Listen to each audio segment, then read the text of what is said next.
There's two sayings that I often see on the internet when they're talking about the mindset a person has to have when they into a program or when they're on their own quitting smoking.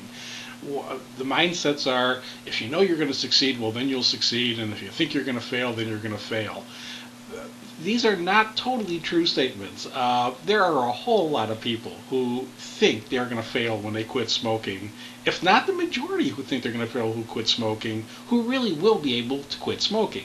On the same token, there's a lot of people who just think, oh, once they make up their mind and they just say they're never going to smoke again, that's it, they'll never smoke again. For some people, it'll work. For some people, they'll just, they'll say they wake up one day, they're sick and tired of it, and they're never going to smoke again, and they say it on a day one, and they never look back, and that's it. And I've seen it. I've had 4 or 5 pack-a-day smokers in clinics who made the comment that this is it, no more, and they're never going to want one again. And it worked that way. For the majority of people, though, it doesn't work that way. The first question I asked the first day of my clinics was, who here thinks they're going to quit smoking? And very few people will raise their hands. An interesting phenomena is, though, the people who do raise their hands, and again, sometimes I'll get a few people who raise their hands to that question, you'll often see those people smoking within 24 to 48 hours. And one of the reasons I think this happens is they're not prepared for a rough time if one occurs. They just work with the impression that, oh, it's all in your mind. If you make up your mind you don't want it, well, then you're not going to want them anymore. But we're dealing with a physical addiction, and this addiction can take a course of its own. We don't know what kind of symptoms a person's going to have.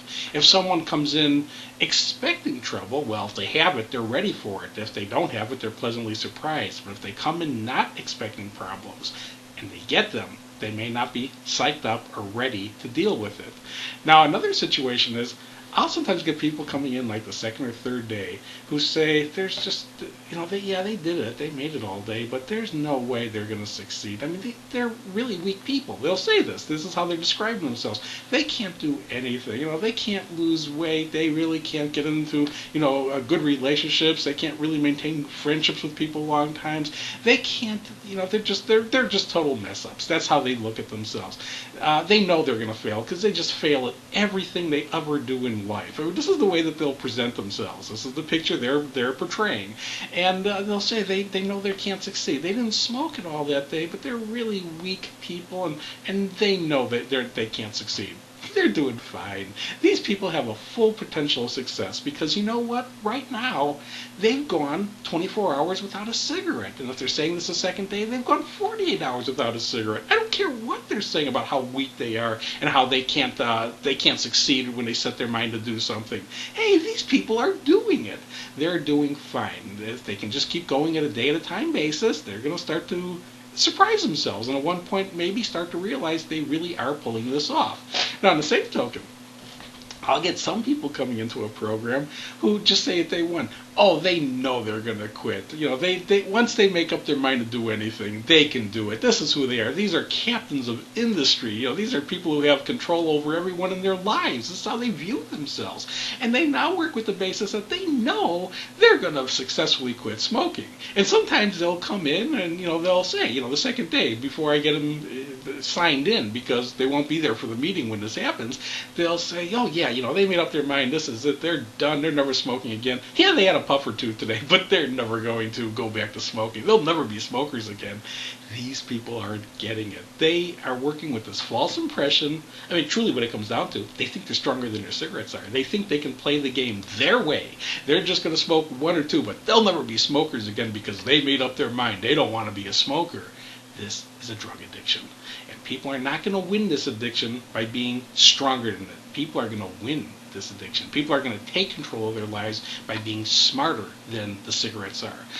And this is really a good thing when you think about it, because you're not stronger than your cigarettes. They're very powerful when it comes down to it. People going into ashtrays, taking out butts and smoking them, garbage bags, taking out butts and smoking them, finding, the second or third day of a clinic, there'll be people walking down the street, they'll see a cigarette in the gutter, in the street, amongst puddles, amongst who knows what's in that gutter, and to look down and get all excited like, oh my God, there's 2 or 3 puffs left on this. If they had a clean package of cigarettes in their pocket, they wouldn't be thinking this. That would be litter. But when they're, basically without smoking for a few days, and cigarettes all of a sudden present themselves, all of a sudden there's this, pull that's coming from the, this litter on the ground that they're, almost willing to put it in their mouth at this point in time. This is showing how strong cigarettes are, how strong the grip cigarettes have on the individual can be. So it's kind of frightening when you think about something having this kind of power. But the main issue is you never are going to beat this by having, by being stronger than the cigarettes. You're going to beat it by being smarter than the cigarettes. And considering cigarettes have an IQ of 0, it's not really hard to be smarter than this product if you understand what you're dealing with here.